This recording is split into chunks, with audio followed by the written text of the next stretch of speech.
সুপ্রিয় শ্রোতা, আজকে আবার আপনাদেরকে শুভেচ্ছা জানিয়ে শুরু করছি আজকের গুরুত্বপূর্ণ আলোচনা।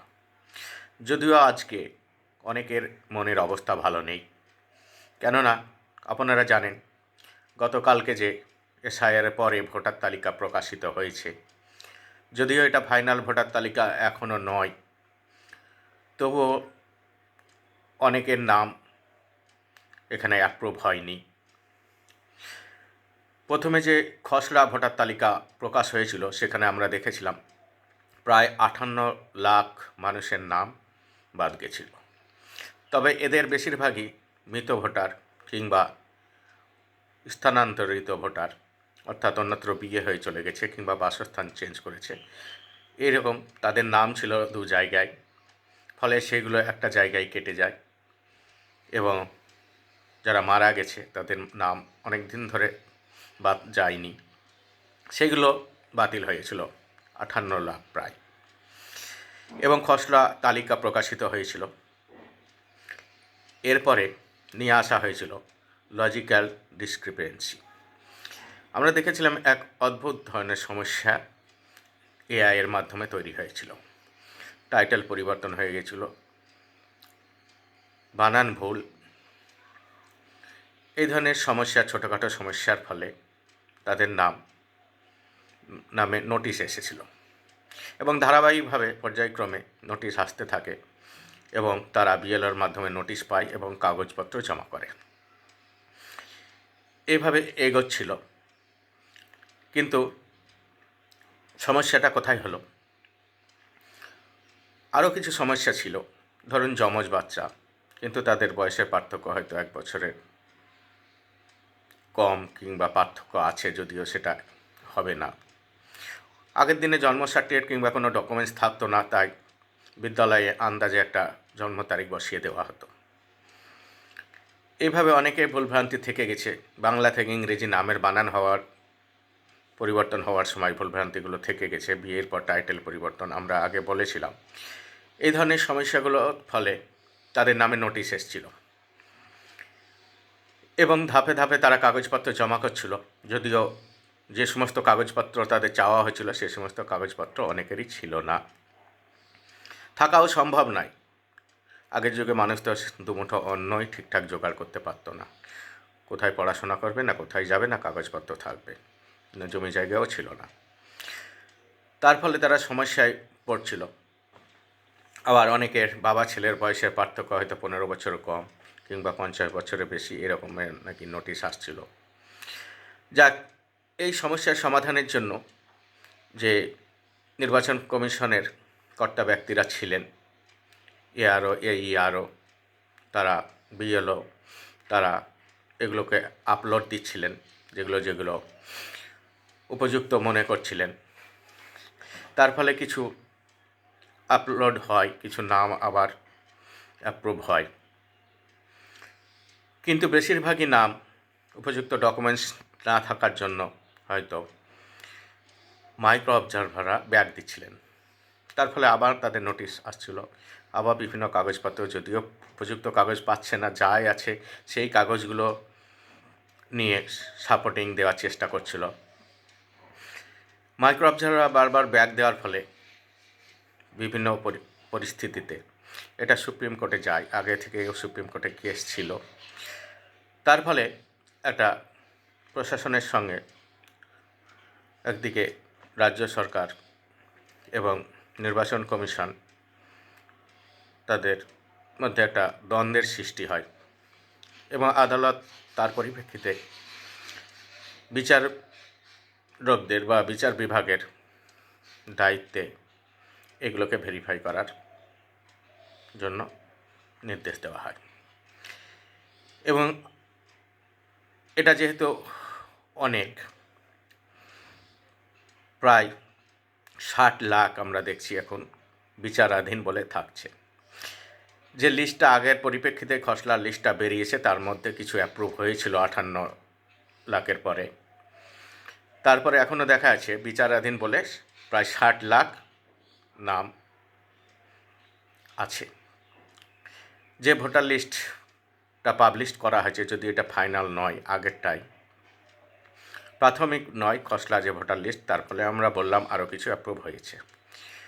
এখনও দেখা যাচ্ছে 60 লাখ নামের সঙ্গে কী লেখা আছে, নতুন আর একটা টার্ম, অ্যাডজুডিকেশন, অর্থাৎ বিচারাধীন। আর যেগুলো ডিলিটেড আছে সেগুলো তো বাতিল হয়ে যাবে, দ্বিতীয় নামগুলো রাখা আছে। আর অ্যাডজুডিকেশন যেটা আছে সেগুলো বিচারাধীন, বিচারপতিরা সেগুলো দেখবেন। কিন্তু এত নাম কিভাবে বিচারপতিরা এই অল্প সময়ের মধ্যে দেখবেন? আর সম্ভবত 1 মাস পরেই নির্বাচন হবে। আর যেমন ধরুন মুর্শিদাবাদ জেলাতে প্রায় 11 লক্ষ নামের মধ্যে নাম হচ্ছে বিচারাধীন, মালদাতে 8 লক্ষ, সব থেকে বেশি এই দুটো জেলাতেই। এছাড়াও 24 পরগনা আর অন্যান্য জেলা মিলিয়ে 60 লাখ। এটা কি সম্ভব এই অল্প সময়ের মধ্যে? আমার মনে হয় সম্ভব নয়। তাই কিছু নাম হয়তো হবে ভেরিফাই, তার ফলে তার মধ্যে হয়তো ইলেকশন ঘোষণা হয়ে যেতে পারে। কি ঘটবে আমরা এখনও বুঝতে পারছি না। আর যদি এটাকে সম্পূর্ণভাবে চেক করতে হয় বাতিল হবে, না হলে তাদের নাম ফাইনাল ভোটার লিস্টে উঠবে যাদের নামের সঙ্গে অ্যাডজুডিকেশন লেখা আছে।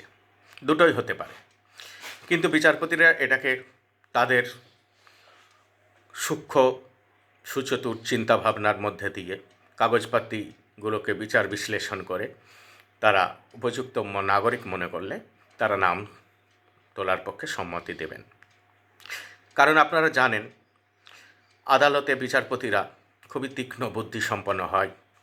তারা বিভিন্ন ধরনের দুই পক্ষের কাগজপাতি দেখে তারা উপযুক্ত নির্দেশ দেন এবং অপরাধীকে চিহ্নিত করেন, দোষী সাব্যস্ত করেন।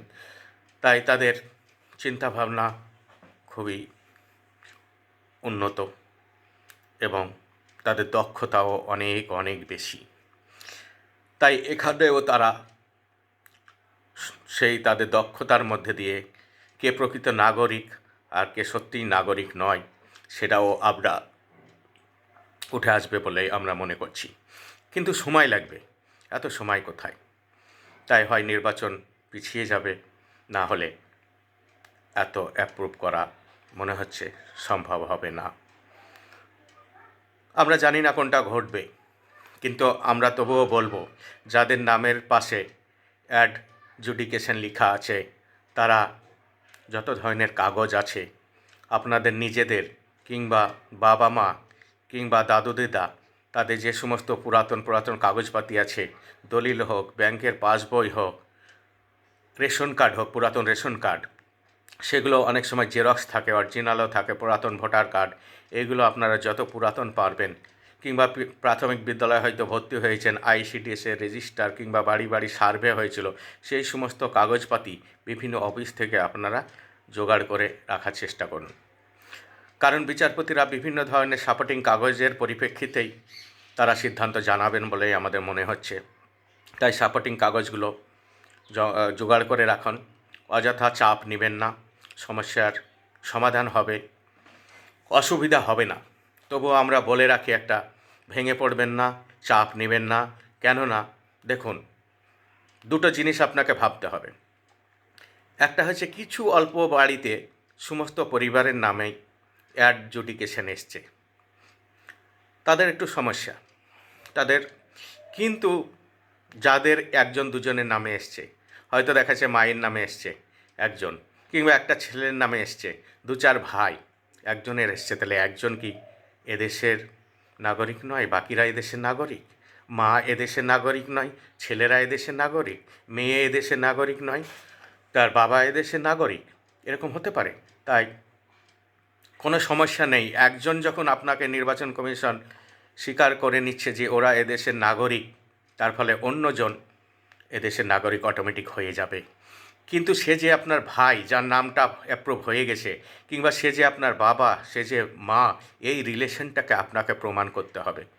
তার জন্য দেখুন বিভিন্ন ধরনের ডকুমেন্টস আছে। যদি আপনারা এক ভাইয়ের এসছে আর এক ভাইয়ের নাম আসেনি, তাহলে আপনারা যদি বাবার এই প্রত্যেকের যদি রেশন কার্ড দেখান, আধার কার্ড দেখান, ভোটার কার্ড দেখান, এগুলো যদি দেখানো যায়, দেখা যাবে প্রত্যেকের বাবা একই, তাদের বাবার ডকুমেন্টস দেখানো যেতে পারে।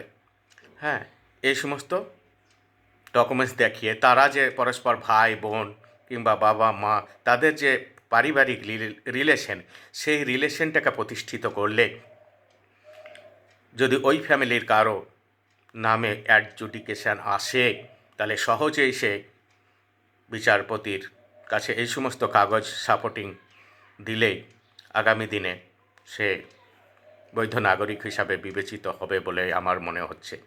তবে এটা একটু সময় সাপেক্ষ, কারণ এত তাড়াতাড়ি এইভাবে এত কাজ করা সম্ভব নেই। তাই আগামী দিনে হয়তো কিছু সময় লাগবে, কিন্তু ভেঙে পড়বেন না যে আমি নাগরিক নই, এটা আপনি ভাববেন না।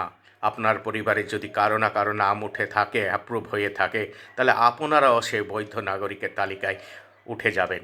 কিন্তু সেটা আপনাকে প্রমাণ করতে হবে নিজেকে। আমাদের ভারতবর্ষের আইন বা বিচার ব্যবস্থা সেরকমই কথা বলে, নিজেকেই প্রমাণ দিতে হয়। তাই যেহেতু একটু সমস্যা এসছে, তাই আপনাকে সাপোর্টিং কাগজ দিয়ে আপনার পরিবারের অন্যান্যদের সঙ্গে ফ্যামিলি রিলেশন দেখিয়ে আপনি অনায়াসেই বৈধ নাগরিক হিসাবে চিহ্নিত হবেন। কিন্তু সময় লাগবে। তাই বলছি, অযথা বিভ্রান্ত হবেন না, ভেঙে পড়বেন না, চাপ নেবেন না। সুস্থভাবে স্বাভাবিক জীবনযাপন করুন, কাজ করুন, আর কাগজপাতিগুলো জোগাড় করুন। কদিনের মধ্যে এগুলো অ্যাপ্রুভ হবে, আবার কবে লিস্ট হবে আমরা এটা এখনই বলতে পারছি না। আশা করি অতি দ্রুত এগুলো জানা যাবে। ধাপে ধাপে নামগুলো উঠবে, তবে কত দূরে গিয়ে স্টপ হবে সেটা আমরা জানি না, না নির্বাচন পিছিয়ে যাবে। তাই আমাদের সেদিকে নজর রাখতে হবে। তাই বললাম, ভেঙে পড়বেন না, আপনারা কাগজপাতি জোগাড় করে রেডি থাকুন। আপনারা সেই সুযোগটা পাবেন নিজেকে বৈধ নাগরিক প্রমাণ করার। আর যারা অবৈধ নাগরিক, তাদের ক্ষেত্রে আমাদের কিছু বলার নেই, তারা অটোমেটিক এমনিই বাতিল হবেন। তাই আবারও বলছি, চাপ নেবেন না, সুখে শান্তিতে থাকুন। একটু সমস্যা এসছে, ঝড় এসছে, ঝড় আবার থেমে যায়, আপনারা জানেন, বেশিক্ষণ স্থায়ী হয় না। তাই ভেঙে পড়বেন না, সুস্থ থাকুন, শান্তিতে থাকুন।